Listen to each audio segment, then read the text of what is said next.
Alright guys, I'm not gonna lie, I'm a little scared to be this honest in this week's video, but we're gonna be talking about what the first year of medical school is really like. The good, bad, and the ugly. And that makes it seem like I have a lot of bad things to say. I definitely have a few, for sure, but there's also a lot of things that I really like about medical school, and I'm gonna share both sides of that with you. First disclaimer, I'm not gonna share where I go to school. Even if you ask in the comments, I won't let you know. It's no secret. If you want to stalk me for like 10 minutes, you'll find out. But just because I am being so honest in this video, I'm not going to share it in this one specifically. Also, every school's different, so a lot of med students have very different experiences. I'm just sharing my experiences at my school and maybe some things that I heard during interview trails, which were interesting. With that, let's go ahead and get started. The first topic is whether med school has a cutthroat environment. So on Instagram, some of you were worried about cutthroat environment or not collaborative, worried about the competitive nature, and I'm worried everyone will be arrogant and competitive. I will say I'm sure there's med schools out there where that is so true. I heard a story on my interview trail. This girl was like, at this school, I heard stories of somebody ripping out a page of a textbook so other students couldn't study it. That is ridiculous and blows my mind. So a tip for that, I would say the vibe on interview day is the most important, and don't pick a school just because it has a prestigious name. Like, if you want to, sure, go ahead, but if you think a cutthroat environment like that is probably not best for your mental health and you're not gonna be happy for 4 years, then I would suggest not picking a school because of its name, but picking a school because it has a really warm and welcoming and collaborative and supportive environment, because there are definitely schools out there for sure. I would say, even with schools that do have that vibe, like very supportive, welcoming, collaborative, great, there's still gonna be gunners, I think. Like, that's just my opinion. I think no matter where you go, there's gonna be students like that. For example, one of our classmates told another one of my classmates who's a friend, they were like, hey, so we're gonna compete this year and see who can get the most research publications. And like, oh my gosh, that's so uncalled for, and so like, why? Like, what's the point? And there's no reason to compete on that. That's just silly.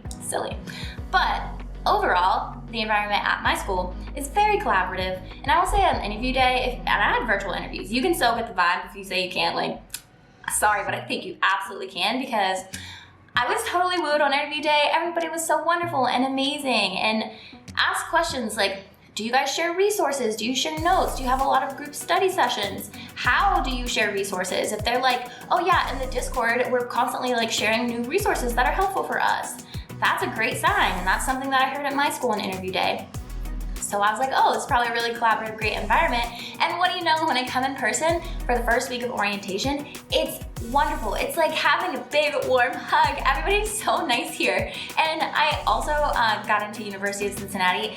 That school was like top, like best environment, best vibe ever. Like, they're wonderful. I guarantee if I went there, I'd be like, this is just home. This is so cozy and the best and collaborative and amazing. But I just didn't go to Ohio because I grew up in Ohio for 18 years and I kind of like, Ohio kind of bores me. That's it. So there's definitely schools out there that are very collaborative. We'll talk about a couple other things that like might be more likely to have a collaborative vibe if they have XYZ later on in the video. Next up is being worried about making friends in med school. I would say do not worry about this whatsoever. First off, there's like Facebook groups and Discord chats started before you even start med school, so hit up people and get to know people over the summer if you move early. And beyond that, orientation week is like your week. This is where you meet your people, and you will be exhausted by all the people that you meet just by the end of the first day. It's like constant, like, oh, hi, what's your name? Oh, here's my name. Oh, where'd you grow up? Oh, here's where I grew up. Oh, what did you do? Oh, you did that? Oh, I did that too. Oh, blah, blah, blah. And then you have a conversation, and then that happens 20 times over and over for the whole week. So I met a lot of my friends during orientation week, and then within the first few weeks, there were like a couple more friends that got added to the group, and now we have a group chat, and I would go snowboarding on the weekends and do lots of fun things together. Another thing that helps with that too, I do live on campus, not because I wanted to. The neighborhoods in this area are maybe definitely less safe than I could have ever imagined. So we decided to stay in a little bubble of campus in an apartment complex for the first year, so we understand, so we know like where the safe places to live are versus the not so safe places to live. That was quite a shock when I first came to this area, but not the point of the topic. It is a good pro living in this apartment complex. I can walk to class, and also that means there's other classmates that live here. So we can be like, hey, wanna hang out after the test? Like, yeah, okay, let's walk across the street and go to that person's house. I even bring Oakley like places when I'm hanging out with friends. So it's really, if you're really worried about making friends, like I would suggest living on campus. It might be a little more expensive. Like here, this option's more expensive than like the apartment complex across the street.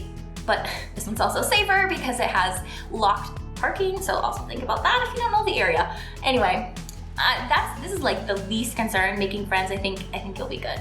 And with roommates, you'll get to know your roommates. Yeah, don't worry about it. This is like the bottom of the list to worry about, I promise. All right, next up, there's a lot of things within this category. Handling the curriculum. So, one of you said, is it really only for the smartest of the smartest? I'm scared that I can't make it. Believe me when I say if med school were for the smartest of the smartest, I would not be here. I have never got a 4.0, like not even 1 year of undergrad, of postbac, I never got a 4.0. I'm not a genius. I don't, no. You don't need to be a genius to understand the content, I promise you. And if you're smart enough to get here in the first place, believe me when I say you are smart enough to handle the curriculum of medical school. Also, a lot of you are worried that there's too much to learn in such a short amount of time. So, I would say my biggest key or tip to focus on for that, because yes, there's a ton of content for med school. The first day of med school was like so overwhelming, like oh my gosh, like this is just the first day, what the heck? I was like, my mind was just like fried and I was like, oh my gosh, like this is crazy. So, like for sure, you're gonna feel that the first week and think it's crazy. My number one tip is focus on what lecturers emphasize. What's everyone emphasizing through the week? What are the common themes? Especially the good lecturers who are like, hint, hint, wink, wink, bold, circle, star this, hello. And then 5 minutes later, they're like, did you bold, circle, star this? Like, that's the content you should be focusing on instead of the nitty gritty details. For example, I'll pull up a slide that has like a bunch of like these 5 genes are related to this disease. And I'm like, I don't need to know that. Like, that's too detailed. So pay attention to what the lecturers are emphasizing so you know what's too detailed and what you need to know.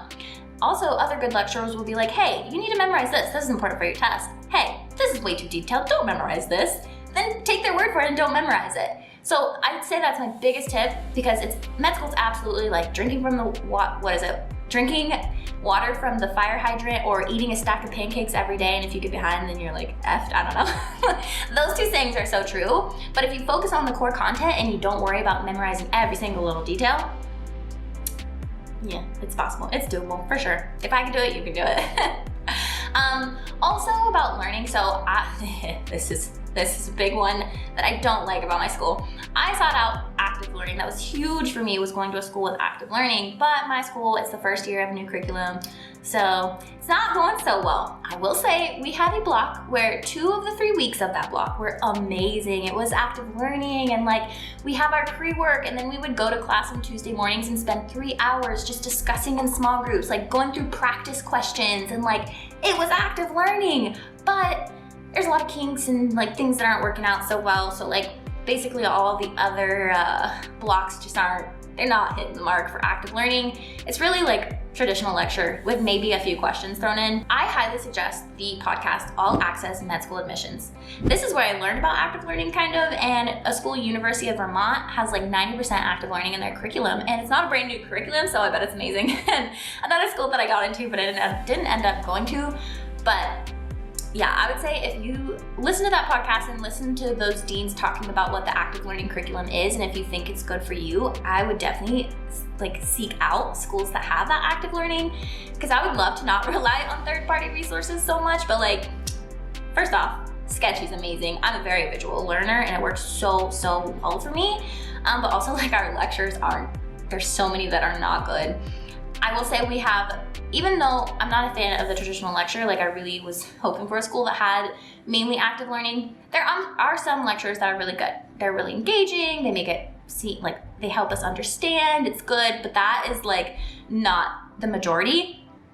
And most of the time, I just feel like I'm wasting time being in that lecture when I could be watching a Boards and Beyond video or watching a Sketchy video and then unsuspending the cards and like working on it in this amazing office that I set up for myself. But we have required lecture faculty did change it from 80% to 50%, but I really don't care because I just feel very micromanaged. And I will say during interview trail, I knew that's something I did not want. So if you feel like that word is like taboo to you, seek out the schools that are like, oh yeah, we have 4 hours of class in the morning and like that's it. And then you have free time to like live your lives and be an adult. I interviewed at schools like that and I was like, yes, that is what I want. Multiple schools like that, and I really wanted that. Somehow I ended up at a school that I feel very micromanaged and like I can't get a good study routine because they force us to go to these lectures that aren't good. Like that's the brutally honest part there.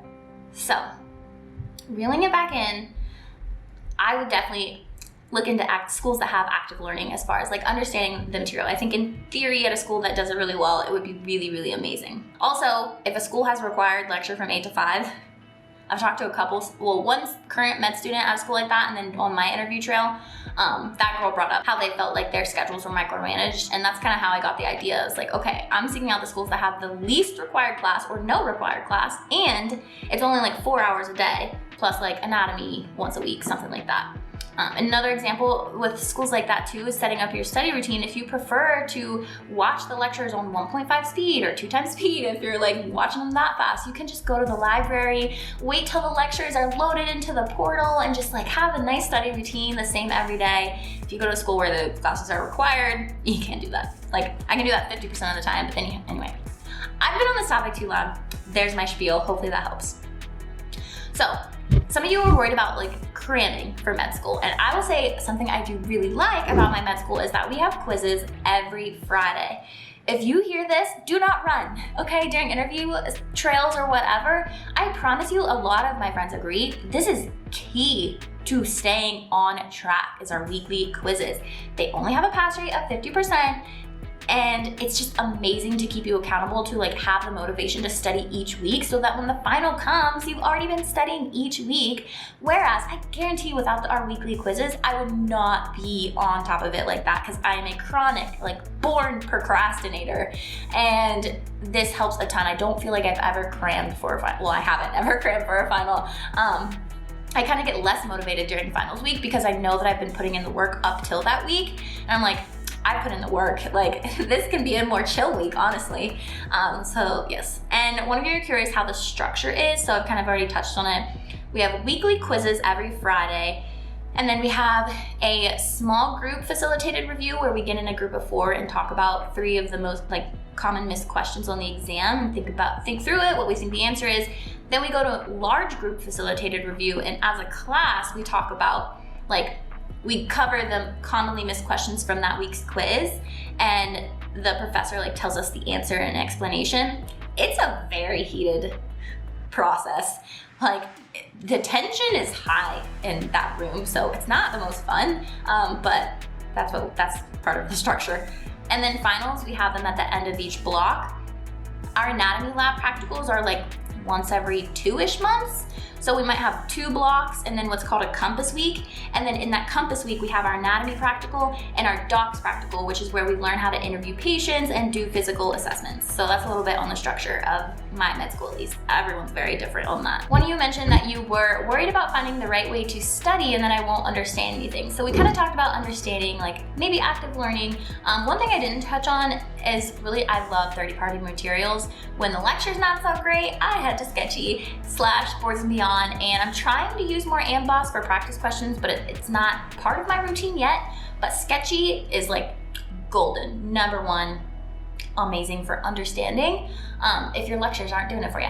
As far as finding the right way to study, this is just experimenting. So for the first week, you could actually go back to my week 1 and week 2 vlogs for med school and see in week 1, I tried the whole Notion thing where I like made questions for myself for each whatever, but then I eventually switched to Anki, and I hated Anki in undergrad. So this was like a true, like really try to experiment all the things. Because I've tried Anki 3 times before med school and never stuck. I thought it was so foreign and weird, I didn't like it. Ended up loving it for med school. So first few weeks, just watch in the summer, just watch a bunch of YouTube videos of how med students study, and then just experiment with all those different options and you'll figure it out, I promise. Just experiment and give yourself grace. Everybody is starting off on the same foot, I promise. You will figure it out. Another one of you asked about whether I have a graded system at my school or pass-fail. My school has a pass-fail, a true pass-fail. This is another thing too, where some schools are like, yeah, we're pass-fail, but like it's a fake ABCD grading system where they'll have honors, high pass, pass, whatever, 2 more, and it literally mimics ABCDF. So like, I think the perks of pass-fail, when I was on my interview trails, students talked about this like it was the best thing since sliced bread. Like literally, there's this one girl and she is gonna be a freaking plastic surgeon. So I think if she can do it and be a plastic surgeon, like that's what she was applying to because she was a 4th year, then this, like, don't worry about not being competitive as if this is your mentality, because she's gonna be a plastic surgeon.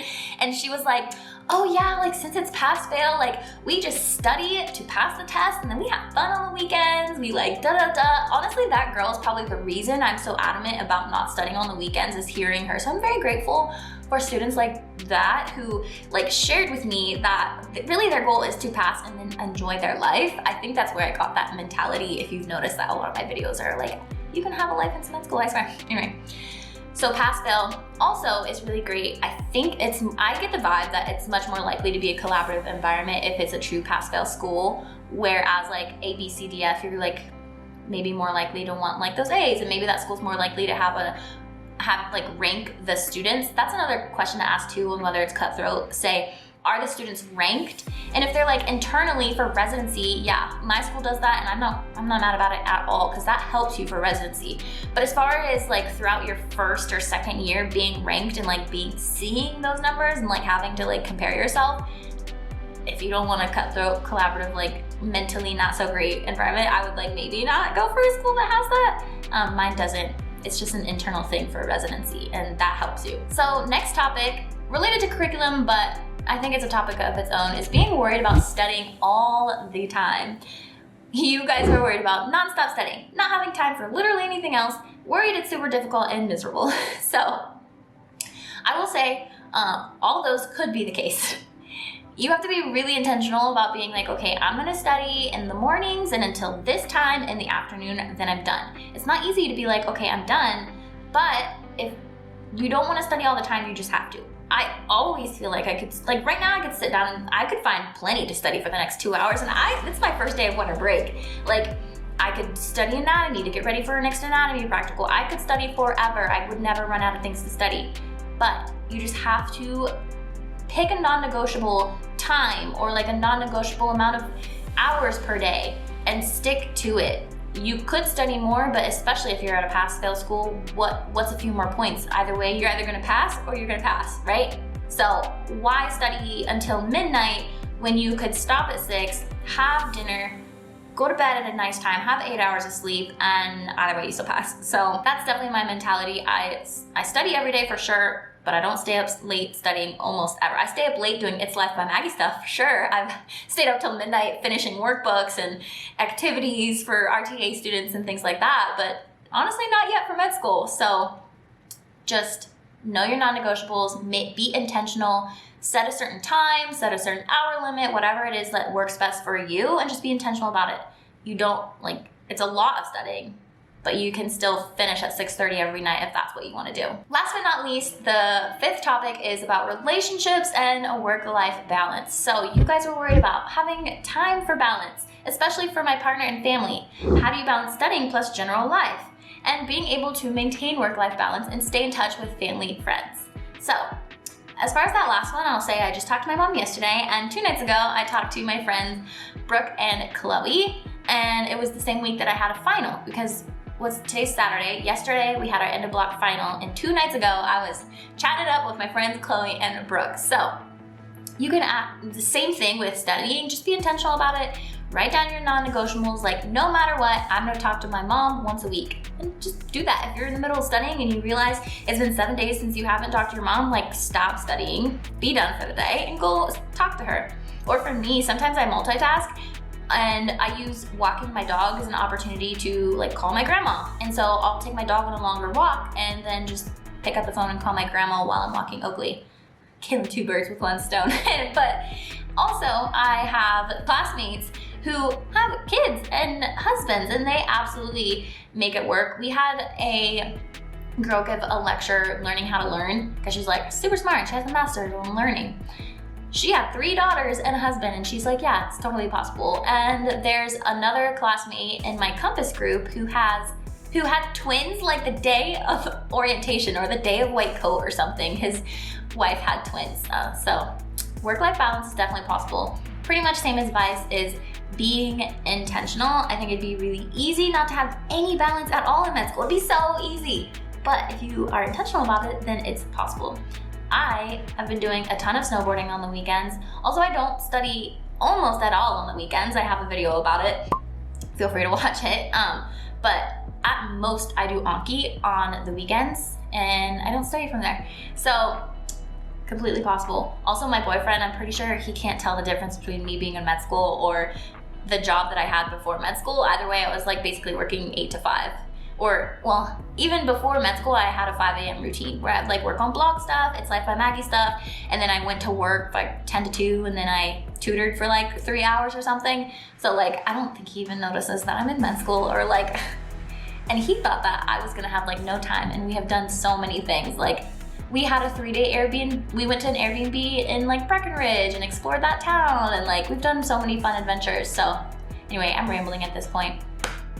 That wraps up this week's video. I really hope that this was insightful for you and you enjoyed hearing about the good and the bad of medical school. And I hope it eased your concerns, because while all of these concerns could be true, if you're intentional about where you go, how you study, and having your non-negotiables, I think you will overall really enjoy medical school. It's a really exciting and fun thing to finally make it and finally be a med student.